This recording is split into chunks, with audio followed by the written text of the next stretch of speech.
Rafael Torres walked into that Aria courthouse with an $80,000 watch on his wrist and absolute confidence in his heart. The tech mogul expected his broken housewife to beg for scraps while he finalized his upgrade to a stunning 28-year-old mistress. But when those courtroom doors opened, the woman who entered wasn't the defeated wife he remembered. She moved like a predator who had been planning this moment for months, and she wasn't asking for alimony or the house. She was demanding his entire company. You see, Estelle Gray had a secret that would destroy everything Rafael thought he knew about his own success. Hidden in her university files was proof that the $400 million empire he claimed to have built was actually constructed on something he had stolen 20 years ago. What happened next would shock his business partner into betrayal, turn his own daughter against him, and reveal that even his beautiful mistress had been playing a game he never understood. This is the story of how one man's arrogance led to the most spectacular courtroom destruction in business history, and how the quiet woman he underestimated became the architect of his complete downfall. The morning sun cast long shadows across the Aria Central Courthouse in Aria. As Rafael Torres adjusted his $80,000 PC Felipe watch with the casual confidence of a man who had never truly lost anything that mattered. At 48 years old, he commanded a technology empire worth $400 million, and today he was here to complete what he considered nothing more than a simple business transaction, divorcing his wife of 20 years to make room for his upgrade. "You need to relax, Rafael," whispered Isabella Monet, her perfectly manicured fingers squeezing his arm with practiced precision. At 28, she embodied everything he believed he deserved, after 2 decades of what he privately called settling for less. Her platinum blonde hair caught the courthouse lighting like spun gold, and her designer dress, a red Valentino that cost more than most people made in a month, hugged curves that made every man in the marble hallway turn to stare. She was his trophy, his proof that success meant never having to compromise again. Rafael chuckled, the sound echoing off the courthouse walls with the resonance of a man accustomed to being heard. Estelle will probably walk in here looking like death warmed over. Cry a little bit, maybe beg for forgiveness, and then gratefully accept whatever scraps I decide to throw her way. 20 years of marriage to a woman who gave up her career to raise our kids and organize charity events. She has absolutely no idea how the real world works anymore. The dismissive cruelty in his voice would have shocked the young man who had once promised to love Estelle in sickness and in health, for richer or poorer. But that idealistic college student had been buried under years of success, ego, and the intoxicating belief that his achievements gave him the right to rewrite the rules of basic human decency. His attorney, Dominic Vance, approached with a briefcase that cost more than most people's cars, his Armani suit perfectly tailored to project the kind of authority that made opposing counsel nervous before proceedings even began. Vance was Aria's most feared divorce attorney, known for systematically dismantling opposing parties until they felt grateful for whatever his clients offered. His track record was legendary. He had never lost a high-profile divorce case. "Everything is perfectly positioned, Rafael," Vance said, his voice carrying the smooth confidence of a man who had orchestrated dozens of similar destructions. "We have thoroughly documented her complete financial dependence on you, her total lack of recent work experience, and most importantly, her documented emotional instability since you filed for divorce." The emotional instability was their nuclear weapon. Estelle had suffered what the medical records termed a severe anxiety and depression episode when she discovered Rafael's affair with Isabella. She had been hospitalized for 3 days, unable to eat or sleep, her world shattered by the betrayal of the man she had trusted completely for 20 years. Vance planned to use her mental health crisis as evidence that she was an unfit parent and unsuitable for any significant financial settlement. "How much are we realistically talking about here?" Isabella asked, her voice carrying that slight southern drawl that Raphael found irresistibly sexy. She had grown up in a small town, the daughter of a mechanic and a waitress, and her hunger for the finer things in life matched his own ambition perfectly. Extremely generous by any reasonable standard, Vance replied with satisfaction. The house in Onyx Ridge Estates, $3 million in cash, and modest monthly spousal support that decreases over 5 years. She should be sending us thank you cards. Raphael nodded approvingly, remembering the woman he had married back when they were both idealistic university students. Estelle had been brilliant once, a computer science major at Aria Tech University, with a mind that could solve complex problems he couldn't even begin to understand. She had been passionate about technology, working late into the night on coding projects with an intensity that had initially attracted him. But that was before children arrived, before years of school pickups and parent-teacher conferences and endless household management had dulled whatever intellectual edge she once possessed. She had become predictable, safe, boring, a wife who reminded him more of his suburban mother than the dynamic partner who should have been exciting a successful man. She questioned his business decisions, worried constantly about ethics and employee treatment, and had the annoying habit of bringing up his promises from their early marriage when he was focused on building an empire. The contrast with Isabella could not have been more dramatic and satisfying. Where Estelle had let herself go after 2 pregnancies, gaining weight and dressing like a suburban soccer mom, Isabella maintained her body like a precision instrument, spending hours each day in the gym and spa. Where Estelle questioned his choices and made him feel guilty about his success, Isabella celebrated every achievement and encouraged his most ambitious plans. She understood that powerful men needed powerful women beside them, not anchors dragging them down toward mediocrity. "There she comes," Vance muttered, nodding toward the courthouse entrance with the tone of a hunter spotting his prey. Raphael turned, prepared to see the broken shell of the woman he had left 8 months ago. The Estelle he remembered from their final confrontation had been hollow-eyed and devastated, wearing one of those shapeless cardigans she seemed to live in, moving through their 20-room house like a ghost haunting the ruins of her former life. He expected tears, perhaps some dramatic pleading that would make him look reasonable and generous by comparison to the packed gallery of reporters who had come to witness the dissolution of one of Aria's most prominent power couples. Instead, a complete stranger walked through those imposing courthouse doors. This woman moved with unmistakable purpose and authority. Her previously mousy brown hair now cut in a sharp, professional bob that framed features Raphael barely recognized. Gone entirely was the soft uncertainty he remembered, the apologetic way she had moved through the world during their final months together.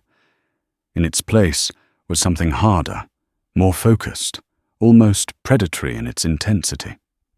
She wore a navy blue power suit that spoke of boardroom authority rather than desperate pleading, and her grey eyes swept the crowded hallway with the calculating gaze of someone who owned every square inch of space she occupied. "Jesus Christ," Isabella breathed, and for the first time since Raphael had known her, uncertainty crept into her usually confident voice.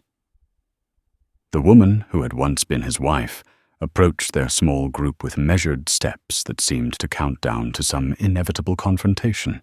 When she spoke, her voice carried none of the trembling vulnerability Raphael had been counting on to make this process simple and humiliating for her. "Hello, Raphael," Estelle said crisply, extending a hand to Vance with the professional courtesy of one business leader greeting another. "Mr. Vance, I presume. I have been very much looking forward to our discussion today." Raphael found his voice only after a moment of stunned silence that felt like an eternity. "Estelle, you look completely different." "I have had 8 months to remember who I used to be," she replied evenly, her grey eyes meeting his without the slightest flinch or hint of the pain he had expected to see there. "Before I forgot myself entirely in service to someone else's dreams and ego." Something cold and unfamiliar settled in Raphael's stomach as he watched his ex-wife walk toward the courtroom with the confident stride of a woman who had nothing left to lose and everything to gain. This was absolutely not the script he had written for today's proceedings, and for the first time in years, Rafael Torres felt the uncomfortable sensation of being completely unprepared for what was about to happen to him. Inside courtroom 3B, Judge Elena Ramirez commanded immediate respect with her no-nonsense demeanor and well-earned reputation for cutting through legal theatrics like a hot knife through butter.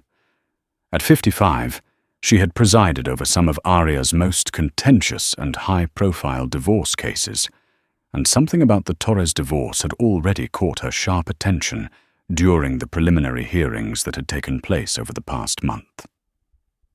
Raphael settled into his chair with Isabella positioned beside him like a perfectly arranged accessory, while his expensive legal team arranged their papers with military precision and obvious confidence.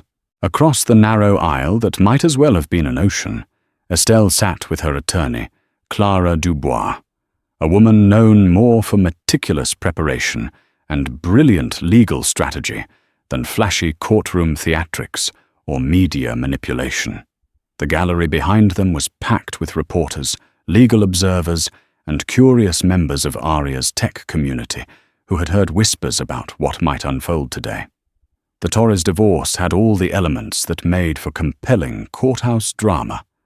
Massive wealth, a beautiful younger woman, a scorned wife, and the kind of corporate intrigue that could reshape Aria's business landscape.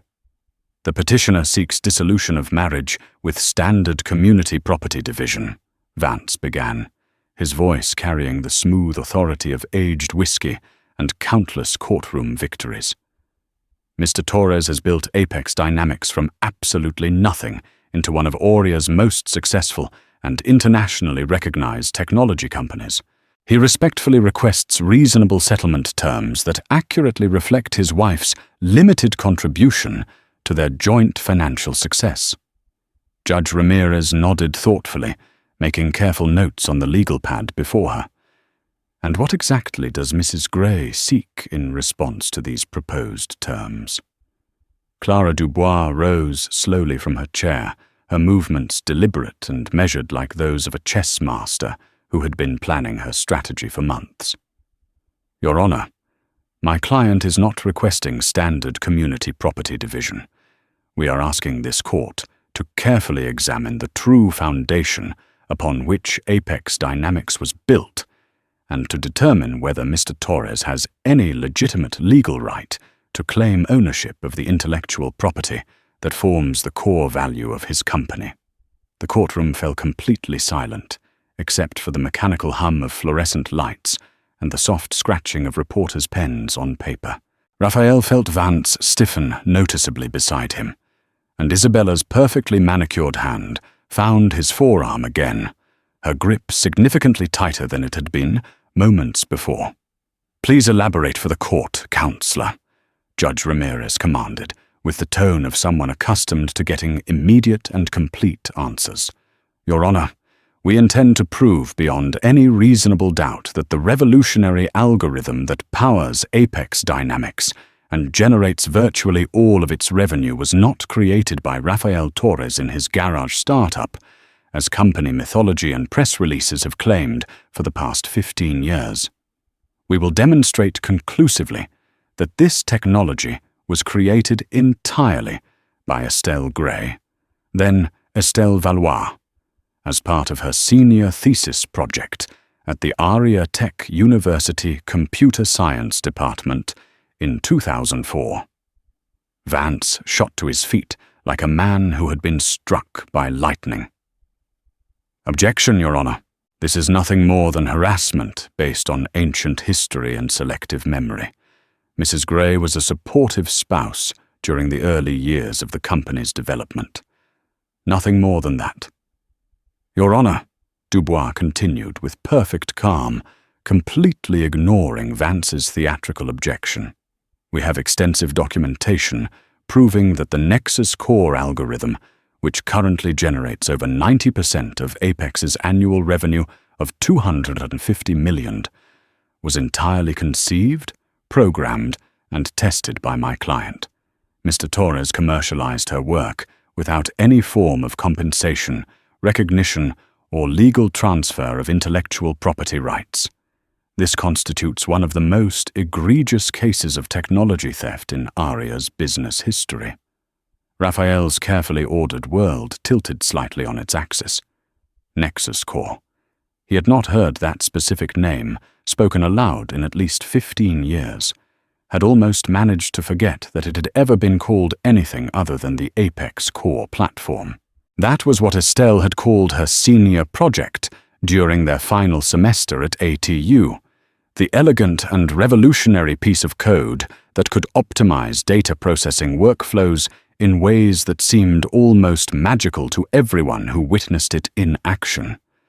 He remembered with uncomfortable clarity watching her work on that project, staying up all night in their shared apartment near campus, her eyes bright with the pure joy of creation and discovery. She would sit at her ancient desktop computer for 12 or 14 hours straight, completely absorbed in solving problems that left him feeling intellectually inadequate, occasionally emerging from her coding trance to explain some breakthrough in terms he could barely comprehend. He also remembered with a growing sense of dread how seamlessly that revolutionary code had become the foundation of Apex just 2 years later, and how naturally he had begun presenting it as his own innovation when talking to potential investors, journalists, and industry conferences. It had not felt like theft at the time, he told himself defensively. They were married, planning a future together. What was hers was naturally his, and what was his was hers. That was how marriage worked, wasn't it? "This is completely ridiculous," Raphael whispered urgently to Vance. But his attorney's usually confident expression had been replaced by something that looked disturbingly like professional concern mixed with barely controlled panic. "Mr. Torres," Judge Ramirez addressed him directly, her sharp eyes studying his face with the intensity of a scientist examining a specimen. "Are you claiming under oath that you independently developed the technology that powers your company and generates its primary revenue stream?" The moment stretched like a taut wire ready to snap. Raphael had told this story so many times over the years in countless interviews and conference presentations and company promotional materials that it had become his unquestioned truth. In his official biography, in the company's founding mythology, in the narrative that had made him Oria's most celebrated tech entrepreneur, he was the brilliant visionary who had revolutionized data processing through pure genius and relentless innovation. Admitting anything different would not just be embarrassing or awkward. It would potentially destroy his legal claim to the company that bore his name, unravel the reputation he had spent 15 years building, and possibly expose him to criminal charges for fraud and intellectual property theft. "Yes, Your Honor," Raphael heard himself saying, the words emerging with more confidence than he actually felt. "The core technology was entirely my creation and my intellectual property." Estelle turned to look at him for the first time since entering the courtroom, and her expression was not angry or hurt or devastated as he had expected. Instead, it was something far worse and more unsettling. Disappointment mixed with what looked almost like pity, as if she were watching a stranger make a series of predictably self-destructive choices. "In that case, Your Honor," Dubois announced, while opening her expensive leather briefcase with practiced precision, "we would like to present compelling evidence to the contrary, beginning with Mrs. Gray's original thesis documentation, time-stamped and verified by the Aria Tech University Computer Science Department, Faculty and Administration." As Dubois began systematically distributing copies of documents that Raphael had not seen in nearly 20 years, he felt the first genuine spike of fear pierce through his carefully maintained confidence. These were not the desperate, flailing attempts of a broken housewife trying to extract sympathy from the court. This was the methodical, thorough preparation of someone who had spent months, possibly years, building an airtight legal case designed to destroy him completely. Isabella leaned close to his ear, her breath warm against his neck, but her voice carrying a sharp edge he had never heard before. "Raphael, what exactly is she talking about? You never mentioned anything like this to me, ever."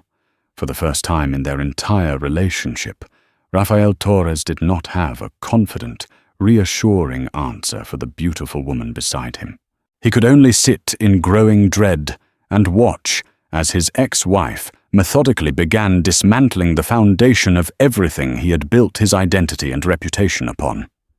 Brick by carefully documented brick. The evidence presentation began with the surgical precision of a master prosecutor building an airtight murder case. Each piece of documentation building inexorably toward a conclusion that made Raphael's chest tighten with anxiety and growing panic with each passing minute. Clara Dubois moved through Estelle's meticulously organized materials like a conductor leading a symphony, every gesture calculated for maximum impact on both the judge and the packed gallery of observers. "Exhibit A, Your Honor," Dubois announced, while holding up a bound document that looked official and academically impressive. Mrs. Gray's senior thesis proposal, submitted to Dr. Annalise Beaumont of the Aria Tech University Computer Science Department on September 15, 2003. Please note the detailed description of what my client called the Nexus Core algorithm, including preliminary code samples and theoretical frameworks that would later become the foundation of a $400 million technology company. Judge Ramirez studied the documents carefully, while Raphael's mind raced through memories he had tried to suppress for years. He remembered that thesis proposal with uncomfortable clarity now. He had not only helped Estelle proofread the technical writing, he had marveled at her ability to see elegant solutions to problems that completely eluded him. She had always been the superior programmer of the two of them, but he had possessed the business vision and natural salesmanship that could convince investors to fund their dreams. "Exhibit B, Your Honor," Dubois continued, while producing a worn external hard drive that looked like an artifact from the early 2000s. This device contains the complete and original source code for Mrs. Gray's thesis project, created and last modified during the spring semester of 2004. Our forensic computer analysis, conducted by 3 independent expert witnesses, confirms both its authenticity and its creation date beyond any reasonable doubt. Vance finally found his voice and his footing, rising from his chair with the practiced authority of a man who had salvaged hopeless cases before. "Your Honor, this proves absolutely nothing more than that Mrs. Gray worked on similar concepts during her college years. Thousands of computer science students explore ideas that later find commercial application through the hard work and business acumen of others. This is hardly unusual or legally significant." "Similar concepts?" Dubois' voice carried a note of genuine incredulity that resonated throughout the courtroom. "Your Honor, we have conducted a comprehensive, line-by-line comparison between Mrs. Gray's original thesis code and the current Apex core platform that powers Mr. Torres's company. The correlation is 94.7% identical in all core functions, with the remaining differences consisting entirely of cosmetic updates and user interface improvements. Raphael felt perspiration beading on his forehead, despite the courthouse's aggressive air conditioning.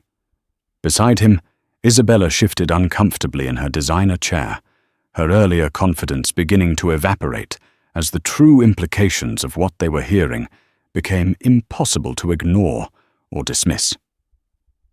Furthermore, Your Honor, Dubois produced another thick set of documents from her seemingly endless briefcase. We have email correspondence between Mr. and Mrs. Torres dating from 2004 through 2007 during the crucial early years of Apex development. In these communications, Mr. Torres repeatedly and explicitly refers to your brilliant algorithm, your revolutionary Nexus core system, and discusses detailed plans to build our company around your technological breakthrough. The emails. Raphael remembered those emails with a sinking feeling of dread. Messages sent during the early days of their marriage when he was still genuinely impressed by Estelle's technical genius and grateful for her contributions to their shared dreams.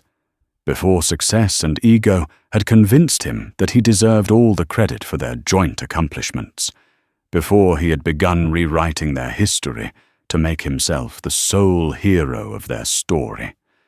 Vance attempted immediate damage control, his voice carrying a slight hint of desperation that experienced courtroom observers would have recognized as the sound of a previously confident attorney realizing his case was collapsing. Your Honor, these communications clearly show a collaborative marriage where supportive spouses naturally shared their work and ideas. Nothing in these emails suggests any form of theft or improper appropriation. Exhibit D, Your Honor, Dubois interrupted smoothly, while presenting a final set of official-looking documents. A signed and notarized statement from Dr. Annalise Beaumont, now Professor Emeritus at Area Tech University, confirming that Estelle Valois' Nexus core algorithm represented revolutionary work that she strongly encouraged be patented immediately upon completion. Dr. Beaumont states, and I quote directly, "In 30 years of teaching computer science at the university level, I have rarely encountered such innovative and groundbreaking thinking. Miss Valois' senior thesis work was doctoral dissertation-level research that could have launched an entire academic career and fundamentally changed how the technology industry approaches data processing challenges." Judge Ramirez looked up from the documents with an expression that had grown increasingly serious and focused. "Mr.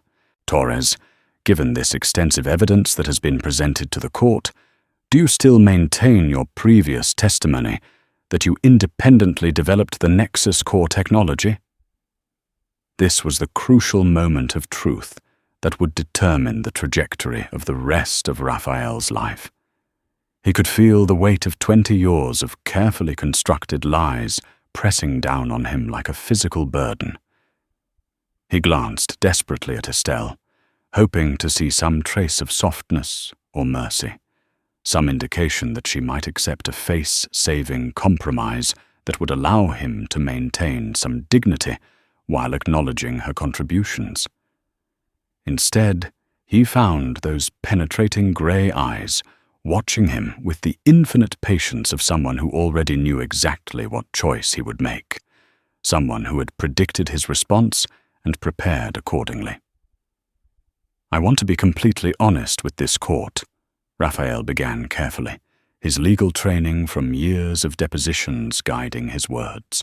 Estelle was certainly supportive during those early developmental days, but the actual commercialization, the business applications, the market strategy. "Mr. Torres," Judge Ramirez's voice cut through his equivocation like a blade. "I am asking you a direct question that requires a direct answer. Did you or did you not personally create the core algorithm that powers your company and generates its primary revenue? The courtroom was absolutely silent. Raphael could hear his own heartbeat pounding in his ears, could feel Isabella's increasingly tense presence beside him, could sense his entire world balanced precariously on the edge of his next words. 20 years of lies and self-deception had led inevitably to this single moment of forced honesty.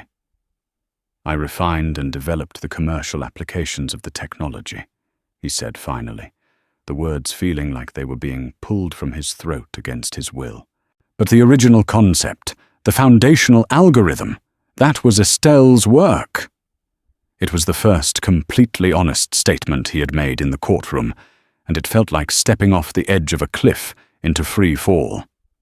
Judge Ramirez made careful and detailed notes, while Vance frantically scribbled on his legal pad, probably calculating how much damage control would be possible after such a devastating admission.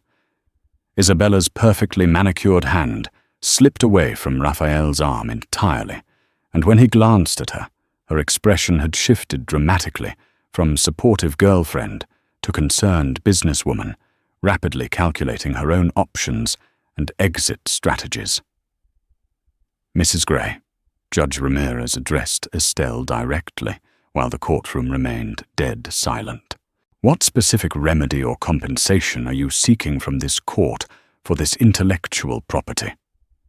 Estelle stood with the fluid grace and natural authority of someone who had been preparing for this exact moment for months of careful planning.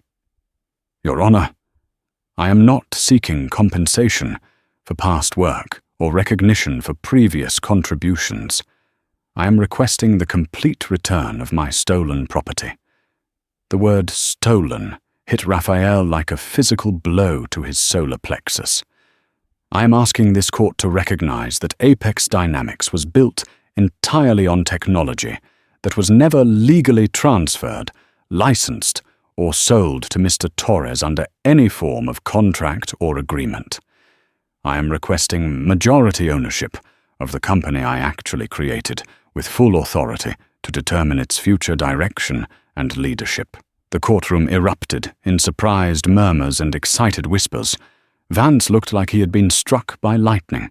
Isabella actually gasped audibly, her hand flying to her throat in a gesture of shock. And Rafael Torres, millionaire technology entrepreneur and Aria business icon, felt his carefully constructed world begin to crumble around him in real time. He had walked into this courthouse that morning, expecting to finalize a simple divorce and rid himself of an inconvenient wife. Instead, he was watching that same woman systematically dismantle his entire life with the methodical precision of a demolitions expert bringing down a skyscraper. During the lunch recess, the courthouse hallway buzzed with frantic activity as attorneys huddled in intense strategy sessions, and Raphael tried desperately to process the magnitude of what was happening to his previously secure and carefully ordered world. Vance had pulled him into a corner conference room, his usual courtroom composure completely replaced by barely controlled panic and professional alarm. Raphael, why in God's name did you not tell me about any of this? Vance demanded, his voice low but urgent with the kind of anger that comes from being blindsided by his own client. I look like a complete amateur in there. If she has a legitimate legal claim to the core intellectual property of your company, we are not just talking about a messy divorce settlement. We could be looking at criminal fraud charges, complete corporate restructuring, and the total destruction of your professional reputation. It was 20 years ago, Raphael interrupted, running his hands through his hair with increasing desperation. We were married, planning a future together. What was hers was ours. What was mine was hers. I never thought she would be vindictive enough to use our shared history against me like this. She was always so supportive, so understanding. You never thought she would be smart enough to use it against you, Isabella finished coldly. She stood with her arms crossed tightly across her chest, studying Raphael with an expression he had never seen before, as if she was seeing him clearly for the very first time. "This woman is not the broken-down housewife you described to me, Raphael. She has been planning this systematic destruction for months, maybe even years." Raphael looked desperately between his lawyer and his girlfriend, suddenly feeling very alone, despite being surrounded by people who were supposed to be on his side. "We can fight this. There has to be some statute of limitations, some marital property law that protects spouses from this kind of retroactive attack. Not if she can prove intentional fraud and ongoing deception," Vance said grimly, loosening his expensive tie as if it were choking him. "If the entire foundation of your company is based on her work that was never legally transferred through proper contracts or agreements, we are looking at potential criminal prosecution, not just civil liability. The district attorney could decide to make an example of you." A new voice interrupted their increasingly desperate huddle, and Raphael turned to see a familiar figure approaching through the crowded hallway. "Having second thoughts about your brilliant legal strategy?" Raphael felt a surge of relief as he recognized Marco Rossi walking towards them, his business partner and oldest friend from their college days together.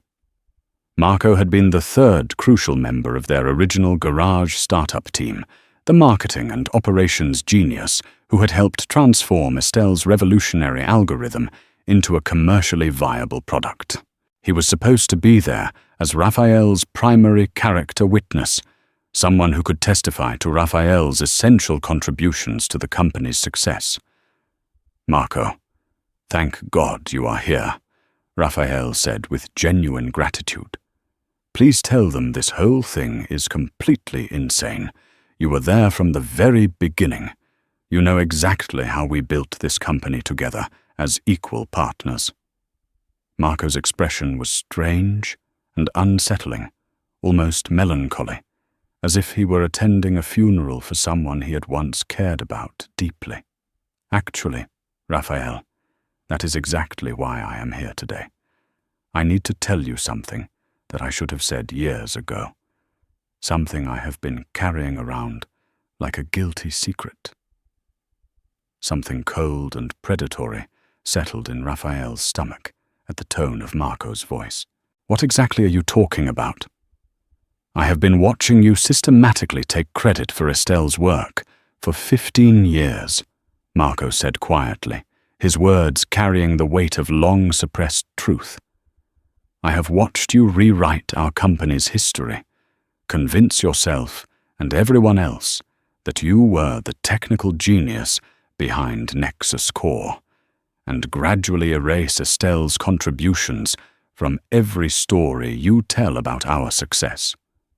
I stayed quiet because we were friends, because the company was profitable, because I told myself it did not really matter anymore, since she seemed happy with her family life." Vance stepped forward aggressively, his lawyer instincts sharp and protective. "Mr. Rossi, I strongly advise you not to make any statements without proper legal counsel present. Anything you say could be used against you in future proceedings." Marco ignored the attorney completely, his eyes fixed on Raphael with an expression of profound disappointment. "But it does matter, and it always mattered. Estelle created something truly revolutionary, and you have spent 20 years pretending it was your innovation. I cannot watch you try to destroy her reputation to protect a lie that we all know is a lie." Raphael felt the solid ground beneath his feet beginning to shift and crack. "Marco, you cannot be serious about this. We are business partners. We have been friends since college. We built this company together from nothing." "No, Raphael, you and I marketed and commercialized what Estelle built. There is a very important difference between those two things, and I am tired of pretending there is not." Marco pulled out his smartphone and showed the screen to Vance with a grim expression. "I have been recording our private conversations for the past month. Ever since I heard about these divorce proceedings and realized what you were planning to do to Estelle, I have hours of audio of you admitting that her work was the foundation of everything we built, that you have been taking credit for her genius." The blood drained from Raphael's face as he heard his own voice playing softly from Marco's phone. Estelle was always the real brain behind the technology. She could see solutions that were completely invisible to me. I just knew how to sell her ideas to people who had money to invest. Isabella stepped back from Raphael, as if he had suddenly become contagious with some terrible disease. "You recorded him? Why would you do something like that to your business partner?" Marco looked at her with something approaching pity mixed with disgust. "Because Estelle asked me to help her. She reached out 3 months ago and said she was tired of watching her life's work credited to someone else while she was being discarded like yesterday's trash. She asked for my help in setting the record straight, and I realized I owed her that much at least." Raphael stared at his oldest friend, the man who had been best man at his wedding to Estelle, who had been chosen godfather to Sophia and Matteo, who had been his closest confidant through 2 decades of business success. "You have been working with Estelle against me. You have been spying on me for my ex-wife." "I have been working for the truth," Marco corrected firmly. "Something you stopped caring about a very long time ago, Raphael. Something you traded away for ego and public recognition." Vance grabbed Raphael's arm with urgency. "We need to regroup immediately and completely reassess our strategy. If your business partner is actively collaborating with the opposing party and has recordings of damaging admissions—" "There is more that you need to know," Marco interrupted, with the tone of someone delivering a final devastating blow. "Estelle did not just create the original algorithm 15 years ago. She has been secretly consulting on technological improvements for the past 5 years. Every time you came to her with problems your paid engineers could not solve.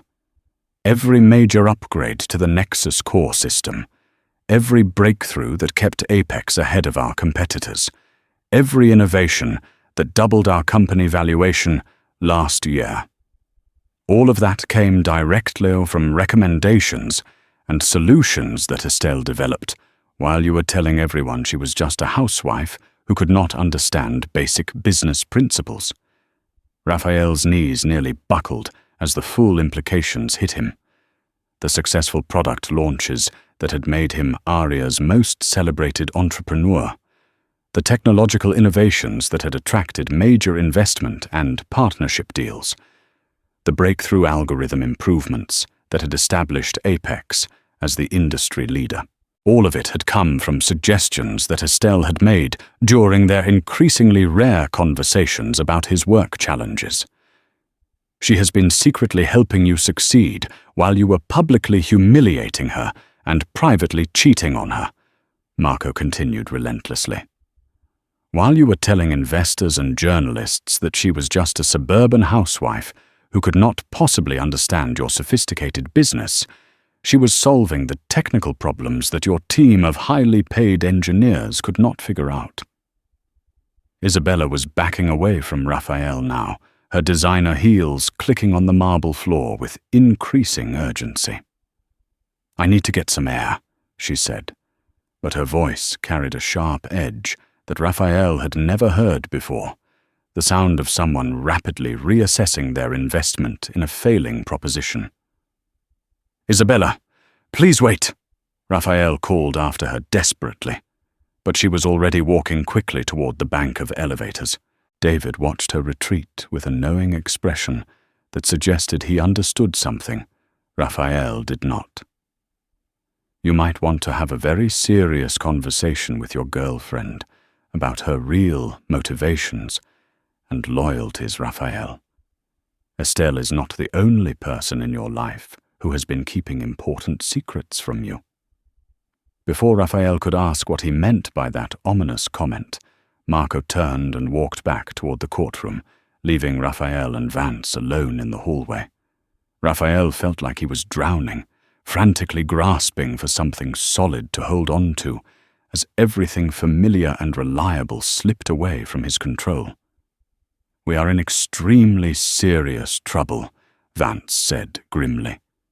"If your business partner testifies against you in court, if he has recordings of you admitting to taking credit for your wife's work, if the judge believes you have been committing ongoing fraud—" Raphael slumped against the cold marble wall, the expensive stone chilling him through his $1,000 suit.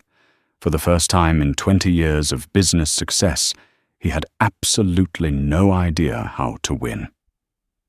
When court resumed after the lunch break, the atmosphere in the courtroom had shifted dramatically and unmistakably. Word of Marco Rossi's defection from Raphael's camp had spread through the courthouse's informal gossip network like wildfire, and the gallery was now packed with local reporters who sensed a major story unfolding. Legal observers eager to witness a spectacular courtroom destruction, and members of ARIA's tight-knit technology community who were fascinated by the real-time collapse of one of their most prominent success stories. Raphael sat rigidly in his chair, acutely and uncomfortably aware that Isabella had not returned from her lunch break. Her empty chair beside him felt like a physical manifestation of his growing isolation, and her absence was being noted by every observer in the packed courtroom. "Your Honor," Clara Dubois began with the confident tone of an attorney who knew she held all the winning cards. "We call Marco Rossi to the witness stand." Raphael watched with a growing sense of doom as his oldest friend walked steadily toward the witness box, each step feeling like another nail being driven into the coffin of their 20-year friendship. Marco's face was resolute and determined as he was sworn in by the bailiff. And when his eyes briefly met Raphael's across the courtroom, there was genuine sadness there, mixed with something that looked like relief. "Mr. Rossi," Dubois began after Marco had been properly sworn. "How long have you known Rafael Torres?" 22 years, Marco replied clearly, his voice carrying easily to every corner of the silent courtroom. "We met during our sophomore year at Aria Tech University and have been business partners for 18 years. Were you present during the founding and early development of Apex Dynamics?" "I was intimately involved from the very beginning. Raphael, Estelle, and I worked together in their garage to transform Estelle's Nexus Core algorithm from an academic research project into a commercially viable product that could attract investment and generate revenue." Dubois moved closer to the witness stand with the predatory grace of a prosecutor, closing in on a key confession. "In your direct personal experience, who was the primary creator of the technology that became Apex Dynamics' core product and primary source of revenue?" Vance shot to his feet with an objection, but Judge Ramirez overruled him immediately. "The question is perfectly legitimate and directly relevant to the case. Estelle Gray created the Nexus Core algorithm entirely on her own," Marco said, his voice carrying the weight of long-suppressed truth finally being released into the light. "The revolutionary code, the innovative architecture, the breakthrough approach to data processing, all of that came directly from her brilliant mind. Raphael and I helped with business planning, investor relations, and marketing strategy. But the technology that made everything else possible was purely and completely Estelle's creation." Raphael closed his eyes and felt each word like a physical assault on everything he had built his identity around. "Mr. Rossi," Dubois continued methodically, "did Mr. Torres ever acknowledge Mrs. Gray's fundamental contribution to the company publicly?" "In the very beginning, yes, he did give her appropriate credit. But as the company grew larger, and Raphael became the public face of Apex through media interviews and conference presentations, Estelle's essential role was gradually and systematically erased from the official narrative. By the time we went public with our initial stock offering, the company's official story was that Raphael had single-handedly created the technology in his garage through pure genius and determination. Did you ever personally hear Mr. Torres acknowledge privately that the core technology was not his own creation? Marco paused for a moment, glancing at Raphael with what looked like genuine regret for what he was about to do to their friendship. Many times over the years, he would often say things like, "Thank God for Estelle's brilliant mind," or, "I could never have figured out that algorithm without her technical genius." But these private acknowledgements became less frequent as time passed and his public reputation grew. Dubois produced her smartphone with theatrical precision. "Your Honor, I have digital recordings of recent conversations between Mr. Rossi and Mr. Torres from the past month.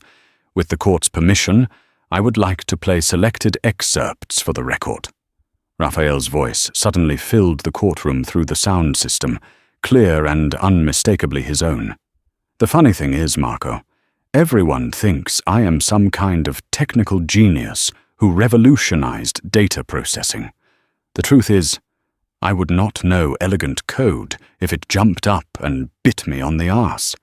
Estelle was always the real brains behind our entire operation. I just knew how to sell her revolutionary ideas to people with money." Another devastating clip followed immediately. "Sometimes I wonder what would have happened if Estelle had pursued her own career in technology instead of sacrificing everything to support mine. She probably would have ended up running Google or Microsoft or something equally impressive. And finally, most damaging of all, she gave me everything she had, her brilliant work, her professional credit, her entire career, and I repaid her loyalty by trading her in for a much younger model. I am not particularly proud of what I did, but that is just business, right? You take whatever advantages you can get, and you move forward without looking back." The courtroom was dead silent, except for the soft, mechanical whir of the air conditioning system and the barely audible scratching of reporters frantically taking notes. Raphael felt completely stripped, naked and exposed, his private thoughts and casual cruelties laid bare for everyone to examine and judge. Judge Ramirez leaned forward with obvious interest. "Mr. Rossi, are these recordings authentic and unaltered?" "Yes, Your Honor. They are completely authentic. I made them with Mr. Torres's full knowledge that our business conversations were being recorded for potential documentation purposes. He signed a consent form as part of our updated partnership agreement.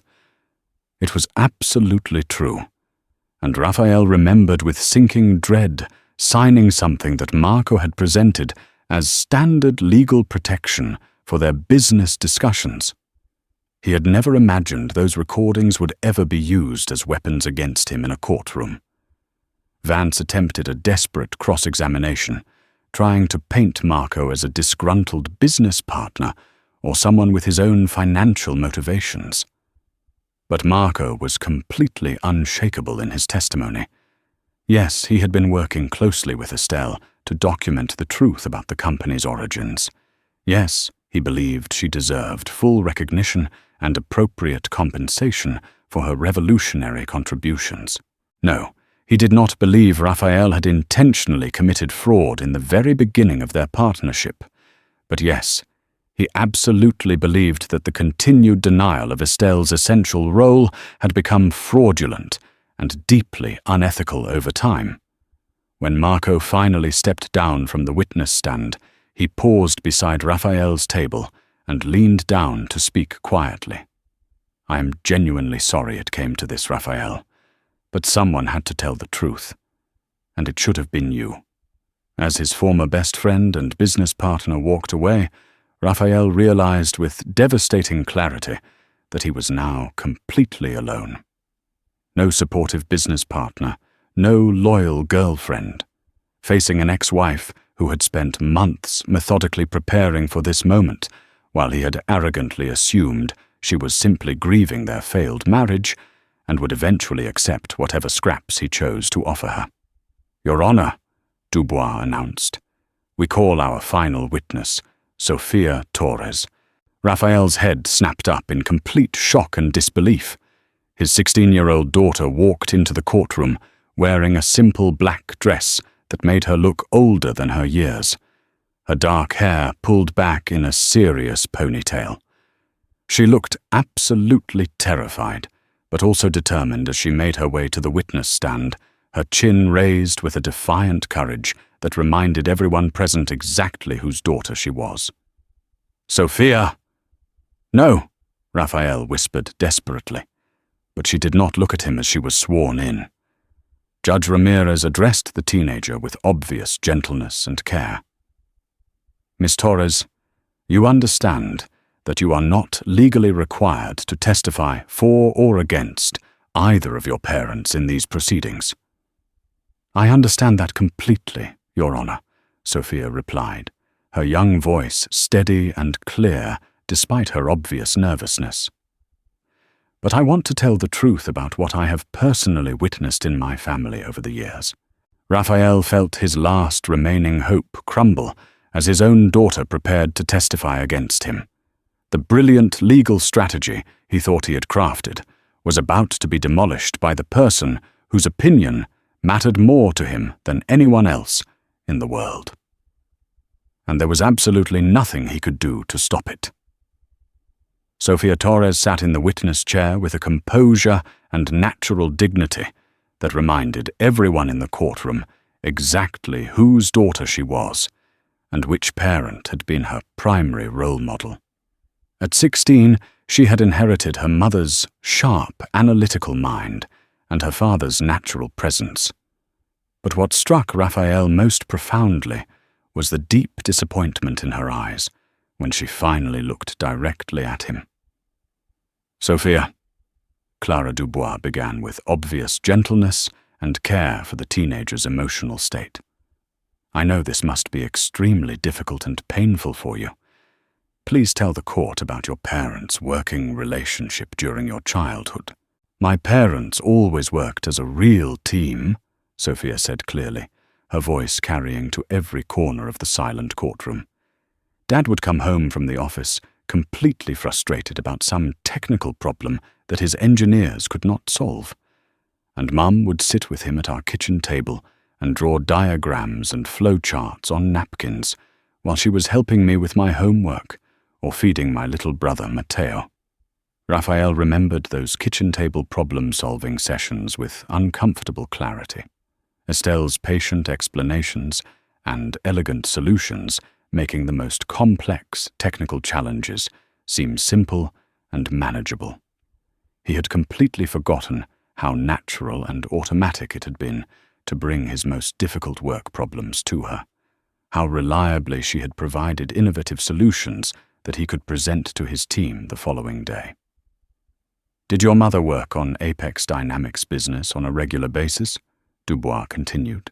"All the time, throughout my entire childhood. She had a complete home office setup where she would test new code and write detailed technical reports for Dad's company. He would present her ideas and solutions to his development team the next day, usually in video conference calls that she would sometimes join from home, though usually she preferred to work behind the scenes." Vance started to object, but Judge Ramirez silenced him with a sharp look that suggested she was very interested in hearing what this young woman had to say. "Sophia, did you ever hear your parents discuss your mother's contributions to the company?" Sophia nodded seriously. "Mum always said she was happy to help Dad's business succeed, and that she did not need public recognition as long as the family was doing well.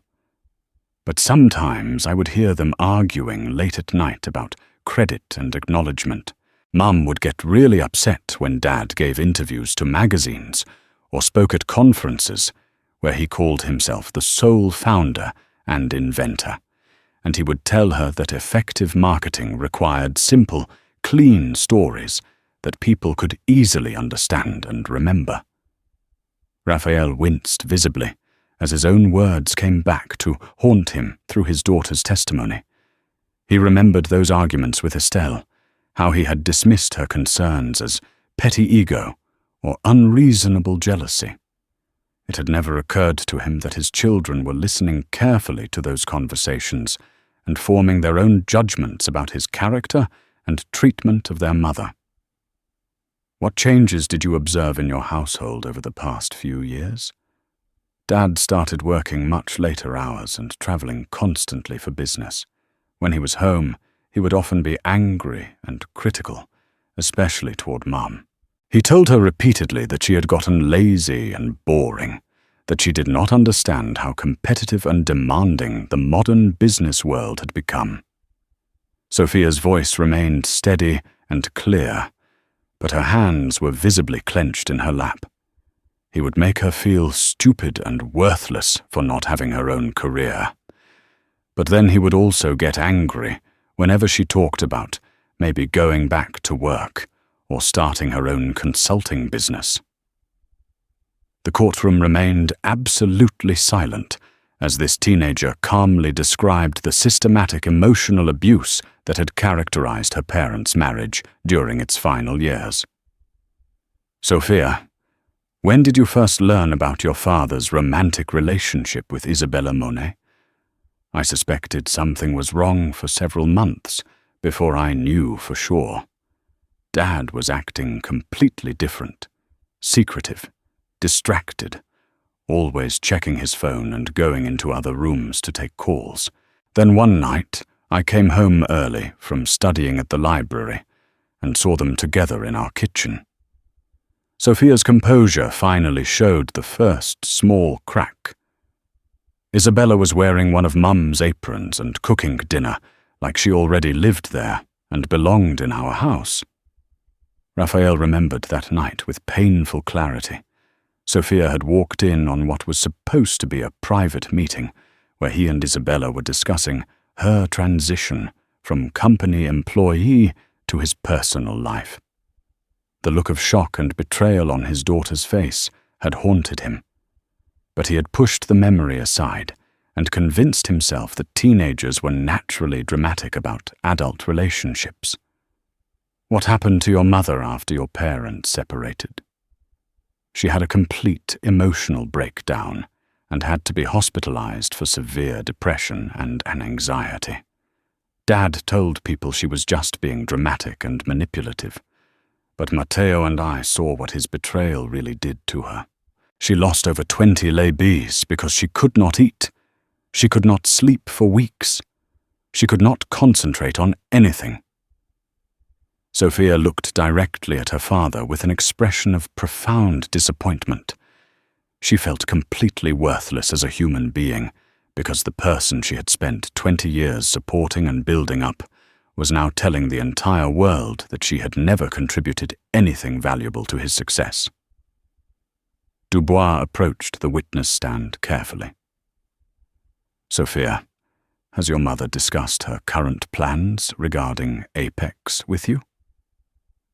She never wanted to hurt Dad's company or put our family's financial security at risk. For months, she tried to find some kind of solution that would give her appropriate recognition for her work without destroying what she and Dad had built together over all those years. What changed her mind about that approach? Sophia glanced at her mother sitting in the gallery, then returned her attention to Dubois. She realized that staying silent and letting the lies continue was actually helping Dad hurt other people. The company culture at Apex became really toxic because Dad surrounded himself with people who would flatter his ego and agree with everything he said instead of challenging his decisions or offering better ideas. A lot of good employees were leaving the company, and technological innovation was getting stagnant because nobody wanted to suggest improvements that might make Dad look less brilliant. Raphael felt a chill of recognition. Several key employees had indeed left Apex in recent months, citing concerns about company direction and leadership style in their exit interviews. Mum also discovered that Dad had been planning to write her completely out of the company's history.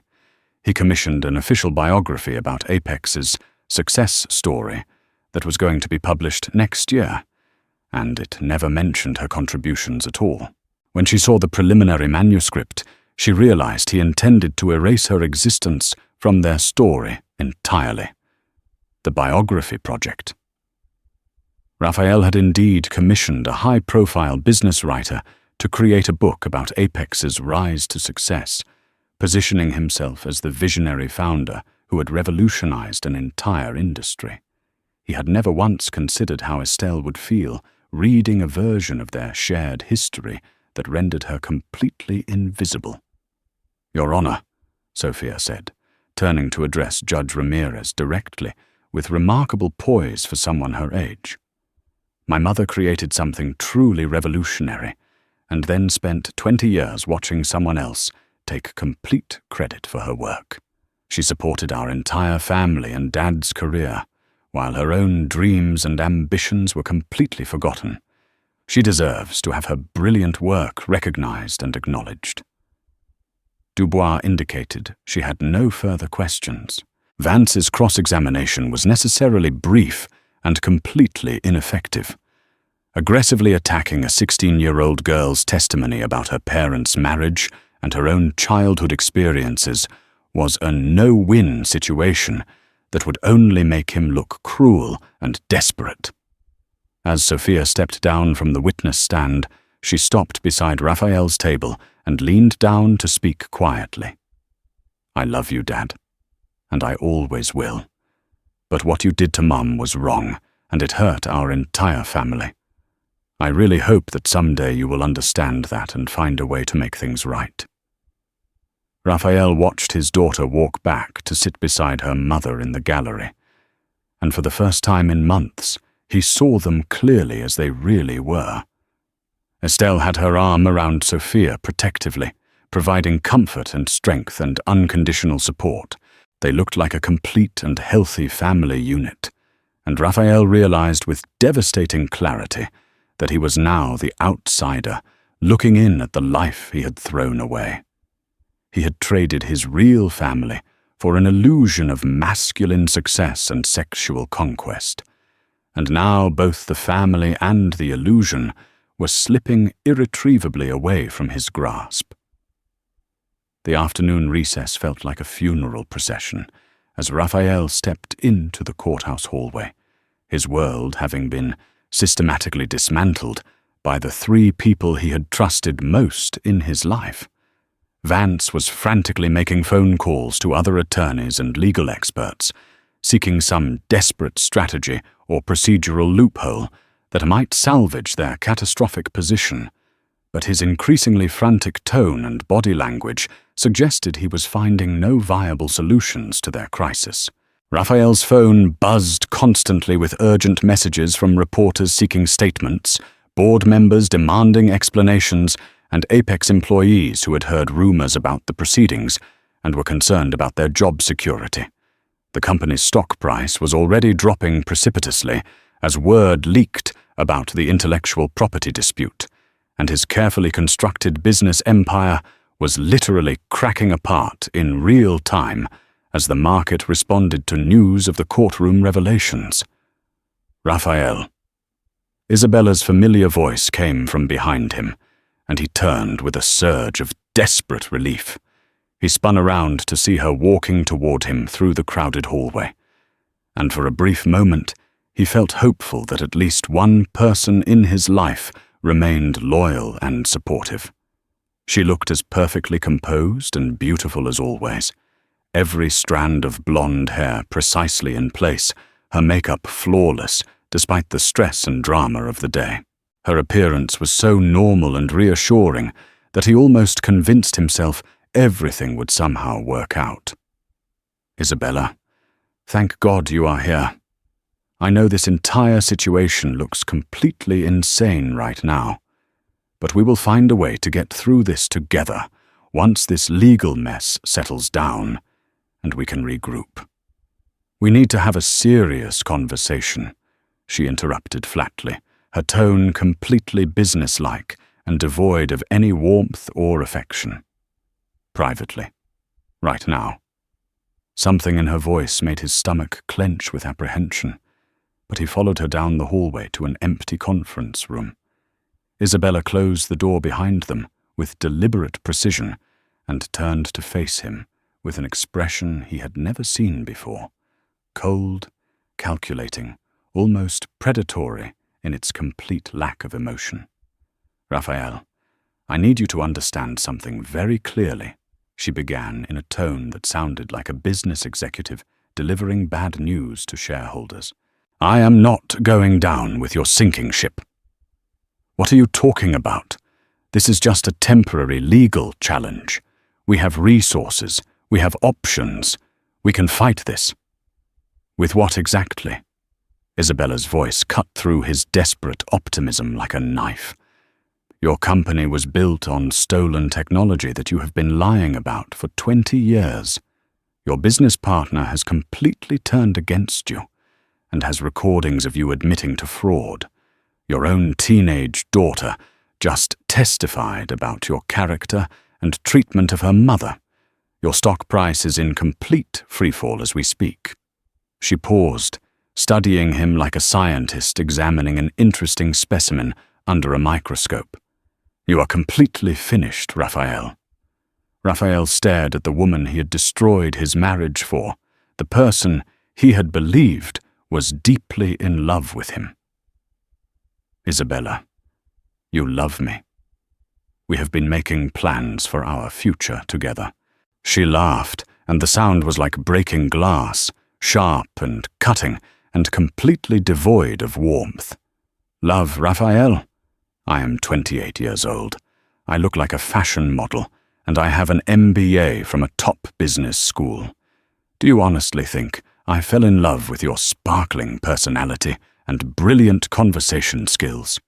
The words hit him like physical blows to his chest and stomach. "I do not understand what you are saying.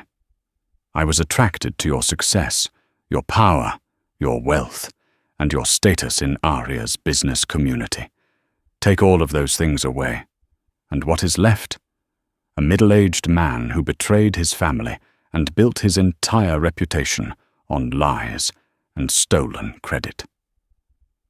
Isabella moved to the conference room window to check her reflection, smoothing her hair with practiced vanity.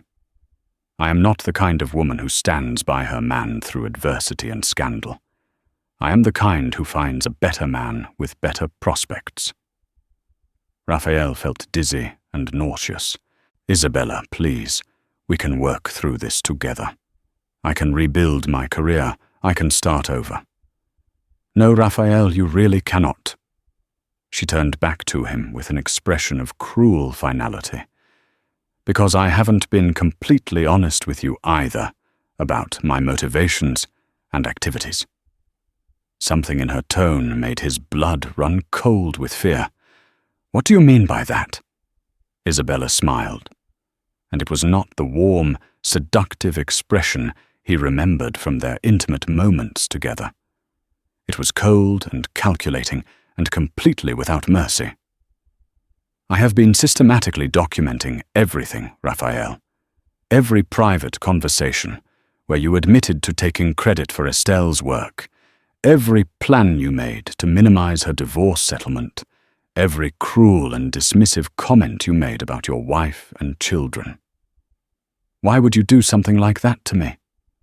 "Insurance and leverage," she said simply, as if she were discussing the weather. "I always knew this relationship might not work out permanently. I needed to protect my own interests and establish my own value as a potential witness or source of information. So I have been very carefully recording our most private conversations for months." Raphael's knees nearly gave out as the full scope of her betrayal became clear.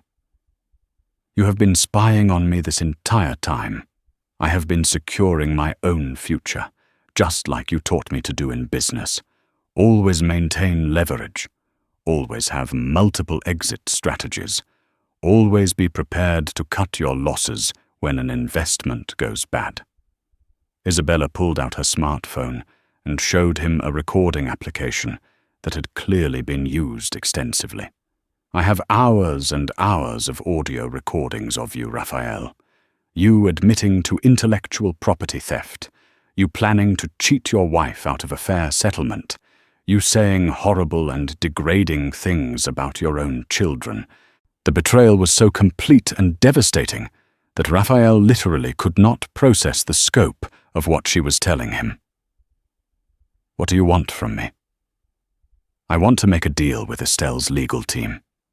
My testimony and my recordings in exchange for complete immunity from any potential criminal charges related to your business practices and fraud." Isabella's voice was matter-of-fact, as if she were discussing mundane business arrangements. "I need to position myself publicly as a victim of your manipulation and deception, not as an accomplice or co-conspirator." Raphael grabbed her arm desperately. "You cannot do this to me. We were partners in this relationship." She pulled away from his touch with obvious disgust. "We were never partners, Raphael. You were a stepping stone to bigger and better opportunities, and now you have become a liability that could damage my reputation and future prospects." Isabella headed for the conference room door, then paused with her hand on the handle. "Oh, and Raphael, you might want to very carefully check your company's financial records and confidential files. I have had complete access to your home office computer system for months. Estelle's legal team might have significantly more evidence against you than you realize." She left him alone in the conference room, the door closing with a soft click that sounded like the lid of a coffin being sealed. Raphael slumped into a chair and put his head in his hands, trying desperately to comprehend the magnitude of his complete destruction. His wife had systematically built an airtight legal case against him. His business partner had secretly betrayed him and provided damaging evidence. His daughter had testified to his character failures and emotional abuse, and now his mistress was preparing to sell him out to save herself, while revealing that she had been stealing confidential business information that could expose him to criminal prosecution. Every single relationship in his adult life had been poisoned by his arrogance, greed, and casual cruelty. He had assumed that everyone around him was weak, grateful, and easily manageable. Instead, they had all been watching, documenting, and preparing for this moment when his house of cards would finally collapse under the weight of his own lies and betrayals. Vance knocked on the conference room door urgently. "Raphael, we need to discuss plea bargain options immediately. If the FBI decides to get involved in these intellectual property theft allegations, if there are potential criminal charges." Raphael looked up at his attorney and saw yet another person whose loyalty was purely transactional and would evaporate the moment his ability to pay legal fees disappeared. How long would it be before Vance abandoned him, too? He had walked into this courthouse that morning, believing he was in complete control of his life and destiny. Now he realized he had been the only person in the entire situation who did not understand what was really happening around him. The king was dead. Long live the queen. When court reconvened for the final session of the day, the atmosphere was electric with anticipation and barely contained excitement. News of the morning's devastating revelations had spread far beyond the courthouse walls, and the gallery was now packed to capacity with reporters from major news outlets, legal observers from across the state, and curious members of the public who had been drawn by social media coverage of a tech mogul's spectacular real-time destruction. Raphael sat at his defendant's table, feeling utterly and completely alone in the world. Vance had managed to locate another experienced attorney willing to assist with damage control, but their whispered conversations carried the desperate, futile tone of people trying to negotiate surrender terms rather than achieve any kind of victory or favorable outcome. Across the narrow aisle that might as well have been an ocean, Estelle sat with quiet confidence beside Clara Dubois and a small team of legal advisors. She looked serene and peaceful, almost radiant, as if an enormous weight had finally been lifted from her shoulders after years of carrying it alone. The contrast with Raphael's obvious distress and isolation was stark and noted by every single observer in the packed courtroom. Judge Ramirez called the court to order, with unusual formality that suggested she understood the historical significance of the case she was about to decide.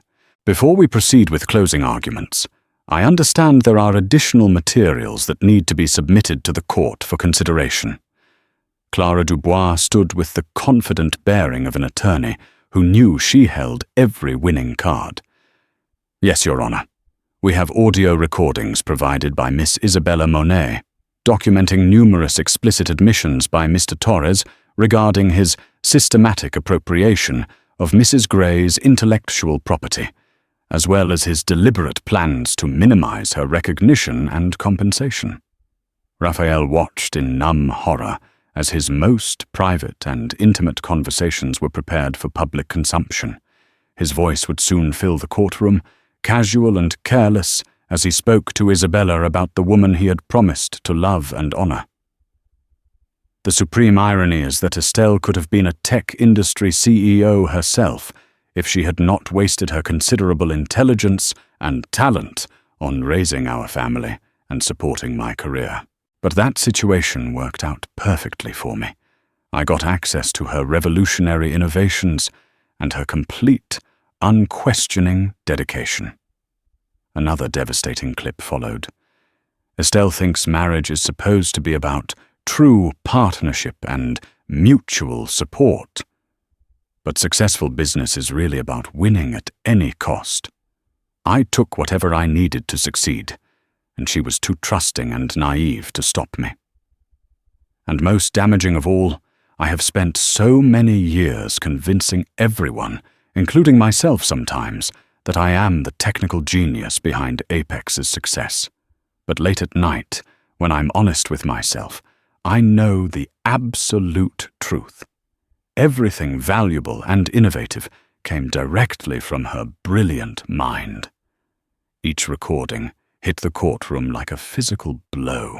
Raphael could see the obvious disgust on Judge Ramirez's face, the satisfaction and vindication on Estelle's legal team, and the frantic note-taking by reporters who sensed they were witnessing a career-making story unfold in real time. Furthermore, Your Honor, Dubois continued relentlessly, Miss Monet has provided extensive documentation showing that Mr. Torres has been systematically and deliberately excluding Mrs. Gray from all company historical records, including commissioning an official biography that completely erases her fundamental contributions to Apex's founding and development. The biography manuscript was formally entered as evidence, and its glowing portrayal of Raphael as a solo genius made his systematic erasure of Estelle's role even more damning and inexcusable in the eyes of the court. Vance rose for his closing argument, but his heart clearly was not in the effort. What could he possibly say at this point? That his client was fundamentally an honest man who had simply forgotten to credit his wife for creating the technology that made him wealthy and famous. That 20 years of systematic lies and deliberate deception were just an innocent oversight. Your Honor, Vance said weakly, his voice lacking any of its usual courtroom authority. Mr. Torres built a highly successful company that currently employs over 800 people and contributes significantly to ARIA's economic development and technological reputation. Whatever the disputed origins of the core technology, his leadership abilities and business expertise created substantial value for employees, investors, and the broader community. It was a pathetically weak argument, and everyone in the courtroom knew it. Clara Dubois' closing argument was devastating in its elegant simplicity and moral clarity. Your Honor, this case is fundamentally about theft, not theft of money or physical property, but theft of recognition, credit, professional reputation, and life opportunities. Mr. Torres systematically stole his wife's revolutionary work and built his entire public reputation on it, while simultaneously erasing her contributions from every aspect of their shared story. Dubois gestured towards Estelle with obvious respect and admiration. Mrs. Gray did not seek recognition or credit for 20 years because she believed deeply in partnership, in family, and in supporting her husband's dreams and ambitions. She was repaid for that selfless loyalty with betrayal, public humiliation, abandonment, and a calculated attempt to write her completely out of the history she helped create. But this case is also about justice delayed, not justice denied. Mrs. Gray's brilliant work created Apex Dynamics from nothing. Her continued secret contributions sustained its technological leadership and market success. Her intellect and innovation deserve recognition and acknowledgement, not systematic erasure and denial. Dubois paused dramatically, letting her words resonate throughout the silent courtroom.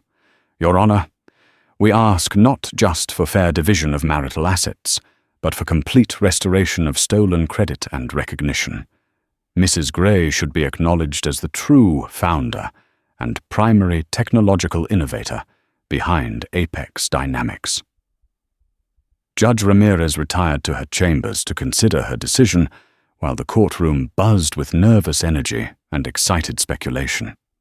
Raphael sat in complete silence, watching Estelle accept congratulations and support from the growing crowd of people who had appeared throughout the day. Former university colleagues, technology industry professionals, and other women in tech who saw her case as a powerful symbol of something much larger than a single divorce proceeding. 45 minutes felt like an eternity before Judge Ramirez returned to the bench, her expression grave and absolutely determined. This court has rarely encountered a case that so clearly demonstrates the systematic appropriation of intellectual property within the context of a marriage, she began, her voice carrying the full weight of judicial authority. The evidence presented to this court has been both overwhelming in scope and deeply disturbing in its implications. Raphael's chest tightened with dread as he prepared to hear his fate.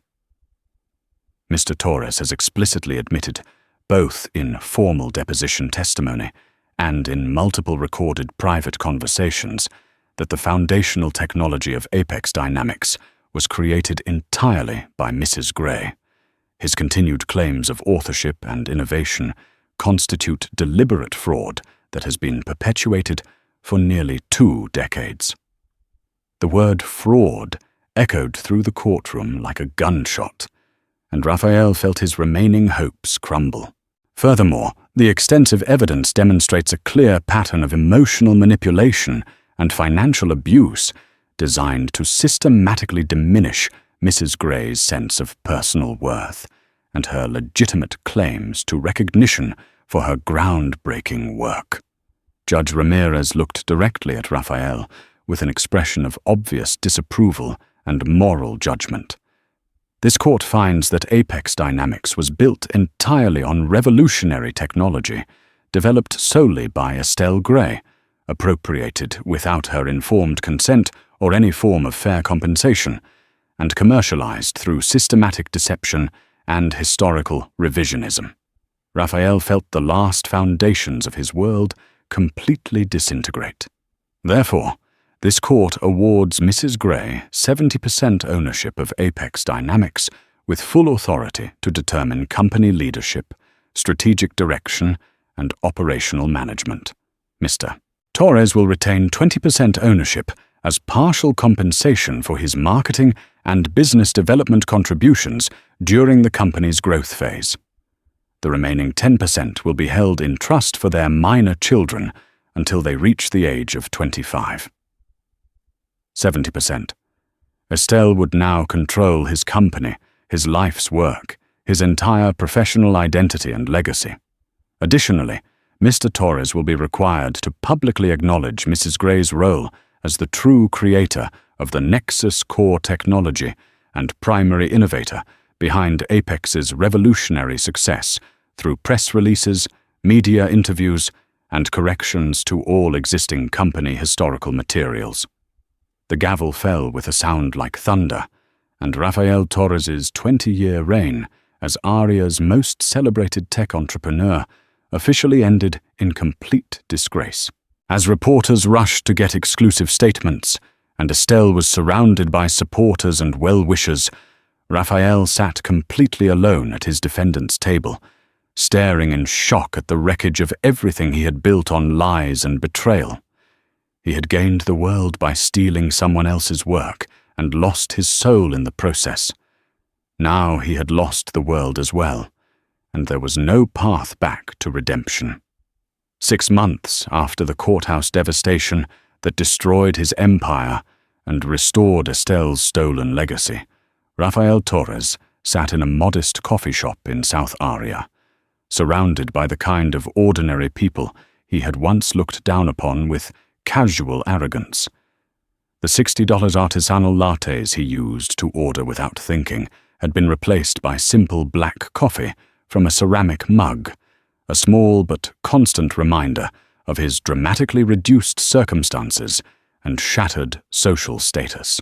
The Aria Business Journal lay folded beside his cup, its front page dominated by a glowing profile of Apex Dynamics' remarkable transformation under new CEO Estelle Gray.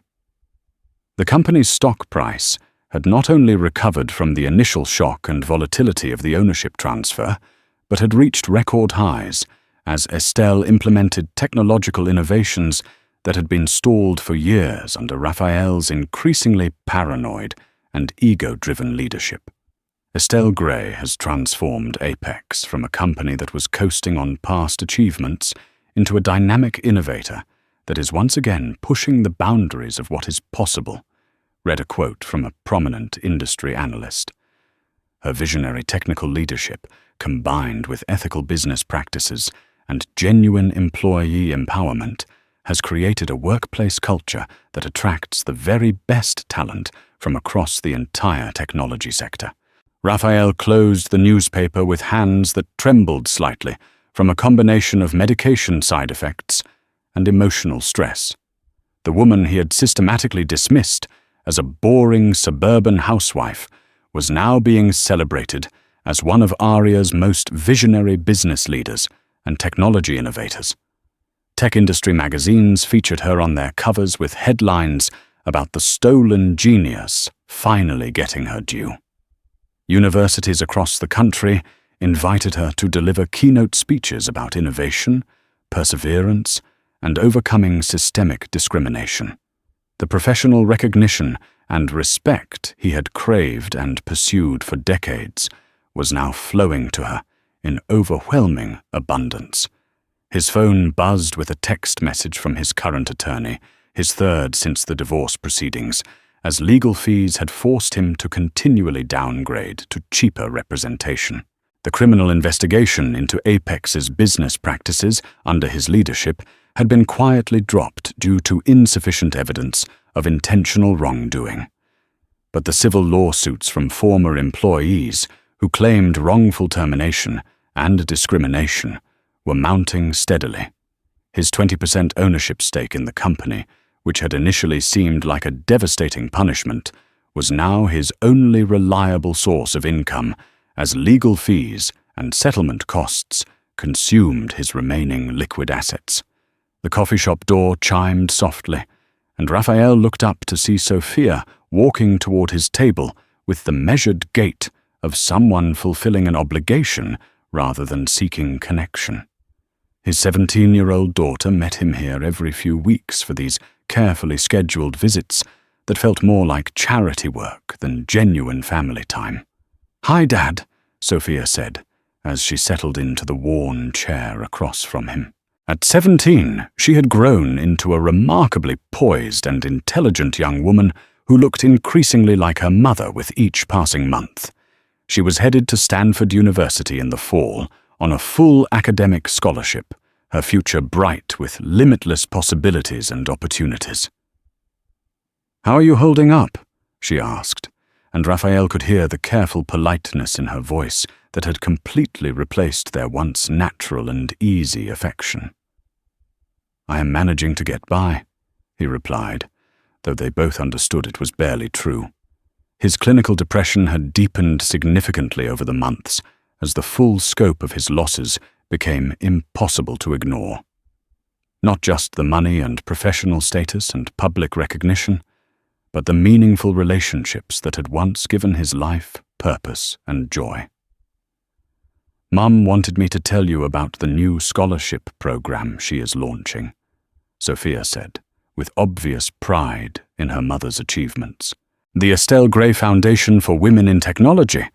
It is going to fund complete college educations for girls from low-income families who want to pursue computer science and engineering careers."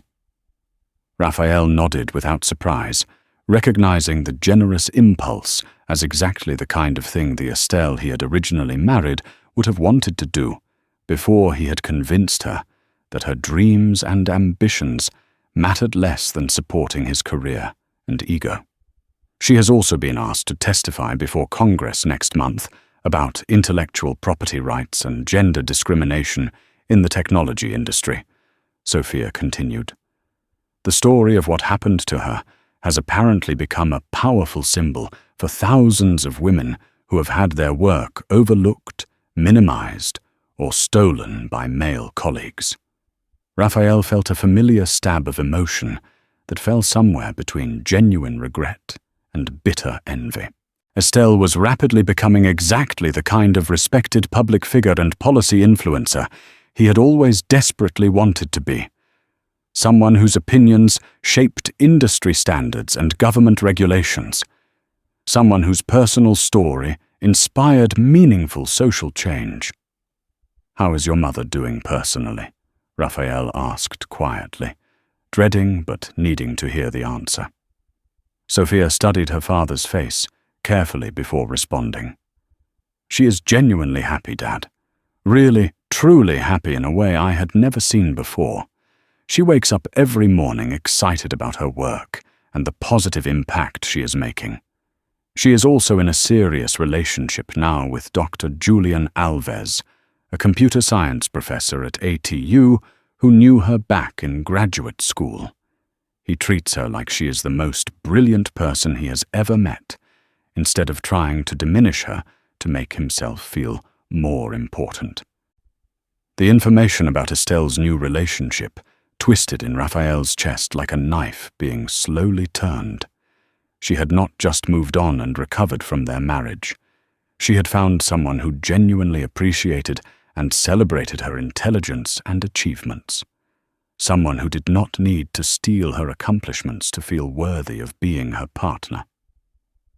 "Dad," Sophia said, with the careful tone of someone who had been rehearsing a difficult conversation.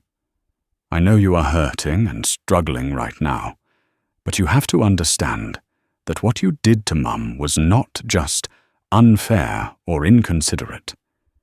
It was systematically devastating to her sense of self-worth and professional identity.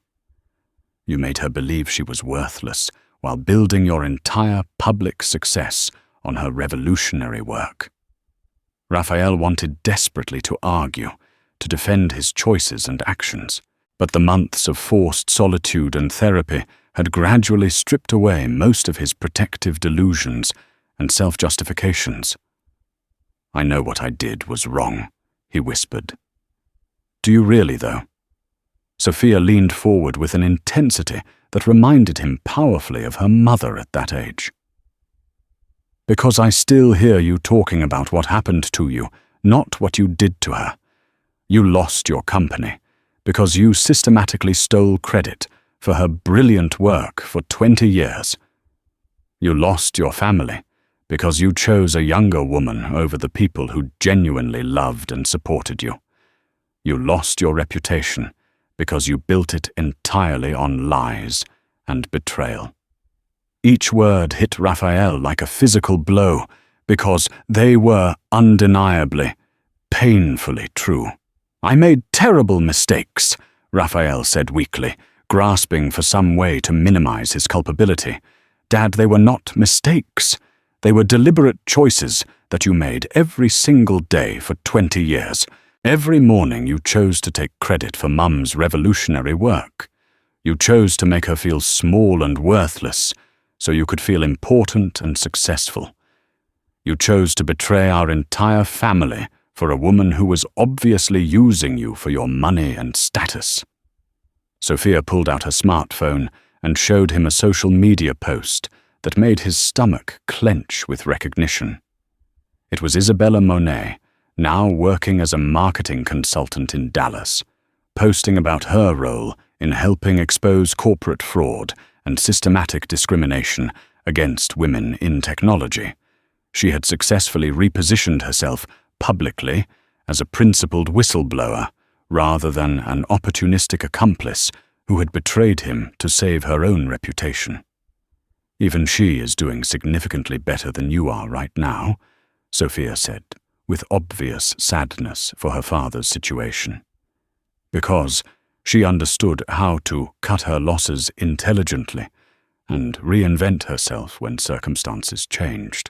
"But you are still sitting here feeling sorry for yourself, instead of figuring out how to become a better person who deserves respect." Raphael stared at his daughter, seeing his ex-wife's brilliant analytical mind combined with a moral clarity and strength of character that highlighted his own ethical failures in sharp, unforgiving relief. "What would you have me do at this point?" "Start by actually taking full responsibility for what you did," Sophia replied firmly. "Not just admitting that you were wrong, but truly understanding why your choices were wrong and working actively to make genuine amends. Mum does not want or need your apology.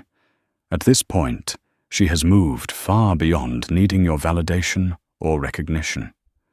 But Matteo and I still need a father who is worthy of our respect and love." She gathered her purse and stood to leave, her movements carrying the confident grace of a young woman who knew her own worth and would never allow anyone to diminish it. "I will see you in a couple of weeks. Please think seriously about what I said." Raphael watched his daughter walk away, her shoulders straight with the kind of self-assurance he had tried to steal from her mother for 20 years. He was alone again in the coffee shop, surrounded by the consequences of his choices, finally beginning to understand the true cost of the life he had built on systematic lies and casual cruelty. 2 years had passed since the courthouse reckoning that completely destroyed Rafael Torres's empire and fully restored Estelle Gray's stolen legacy to its rightful place in technology history. The Aria tech community had long since moved past the initial scandal, embracing Estelle as one of its most respected and influential leaders, while Raphael gradually faded into relative obscurity and irrelevance.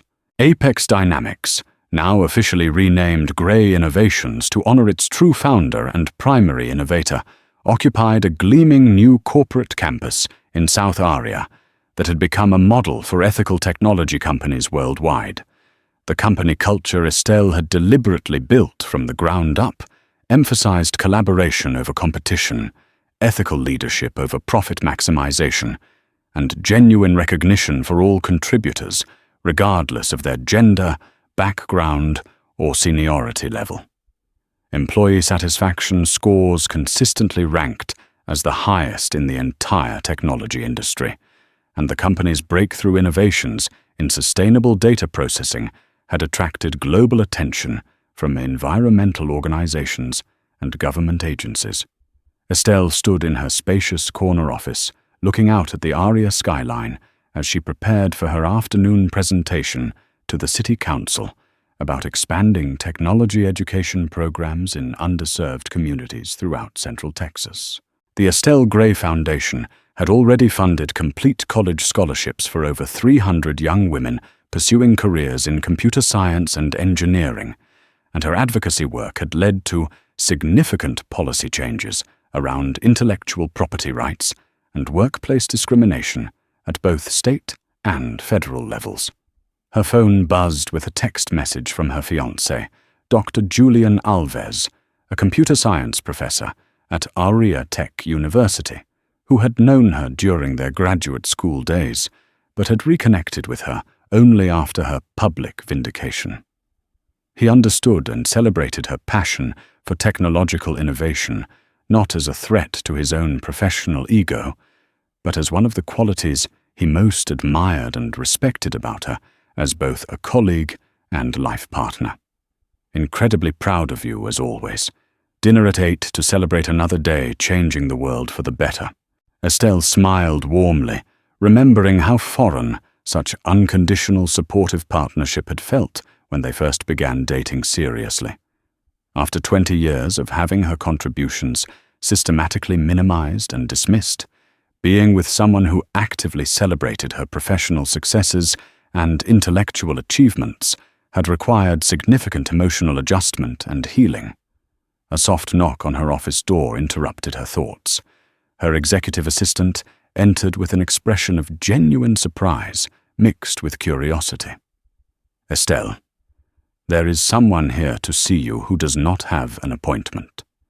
Rafael Torres.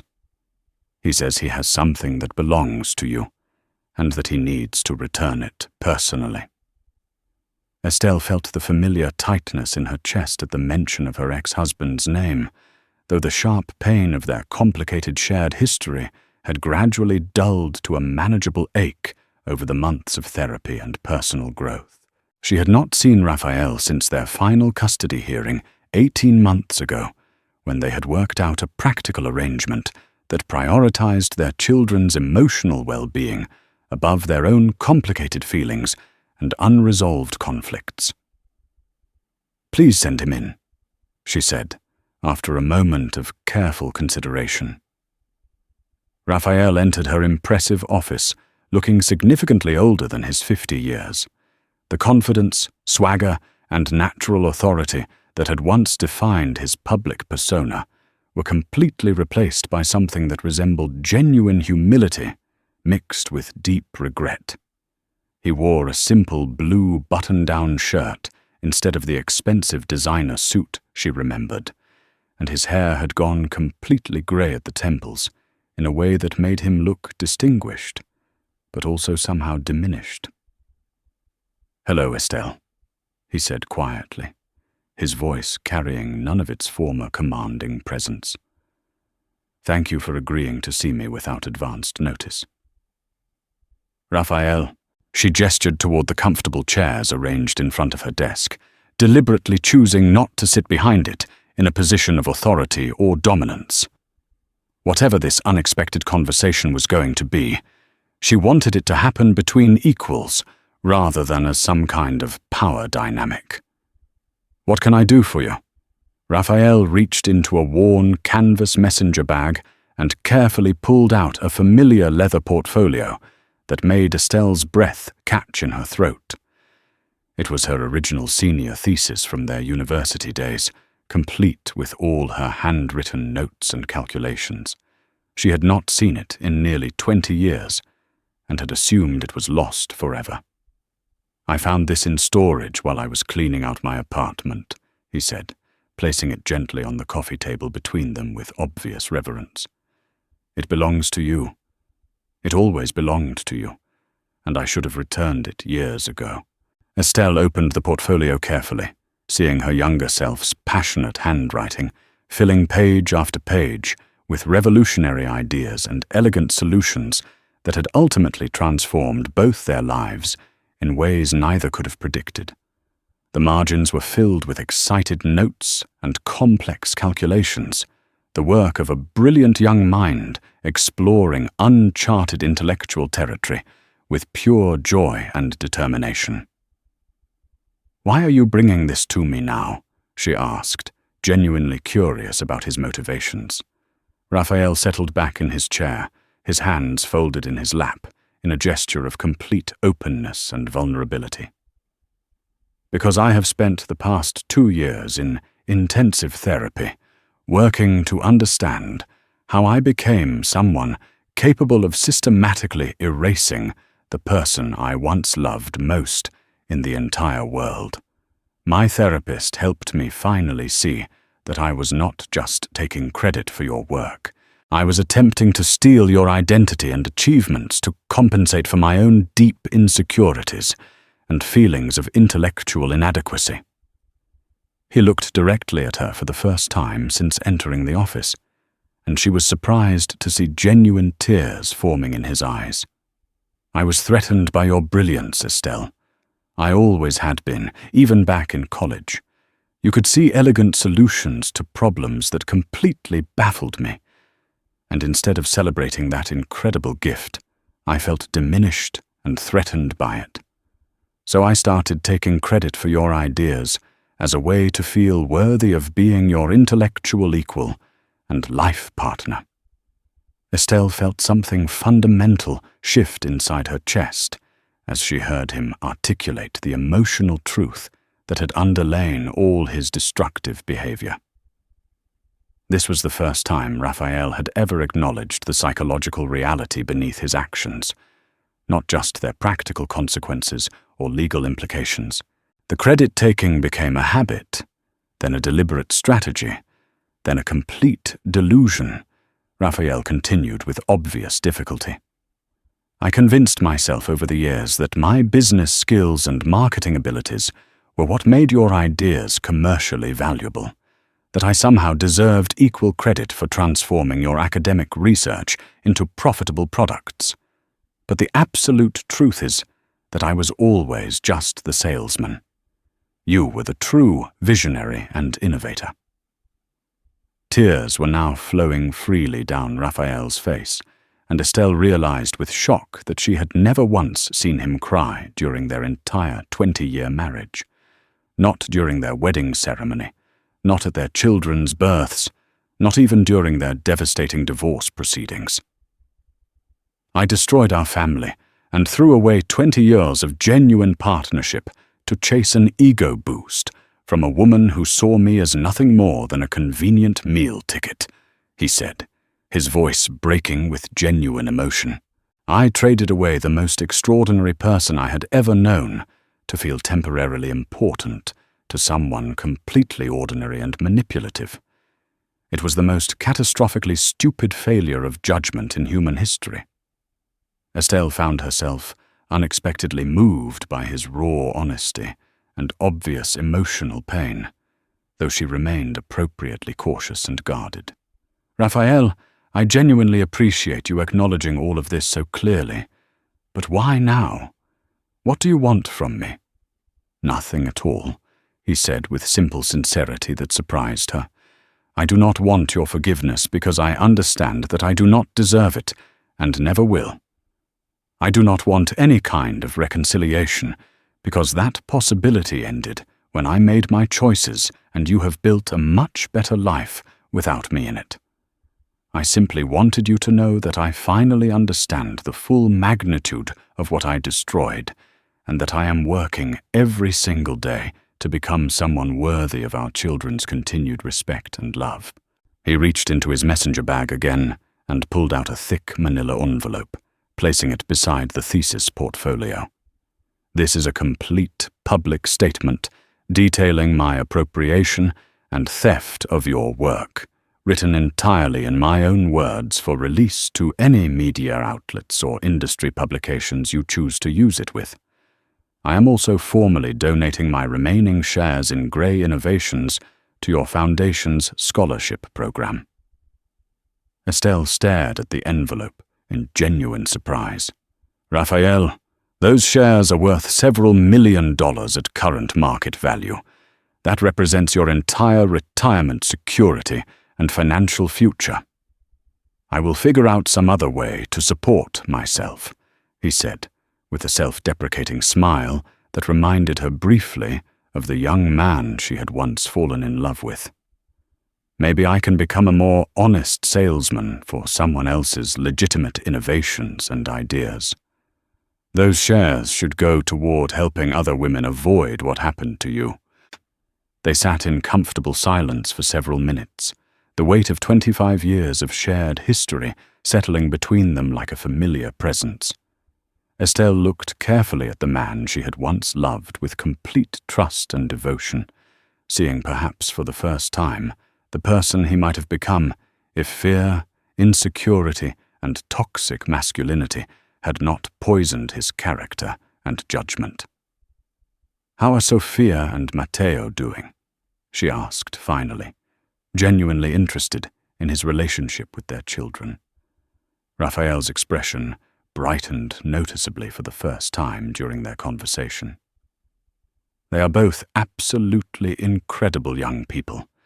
Sophia is thriving at Stanford.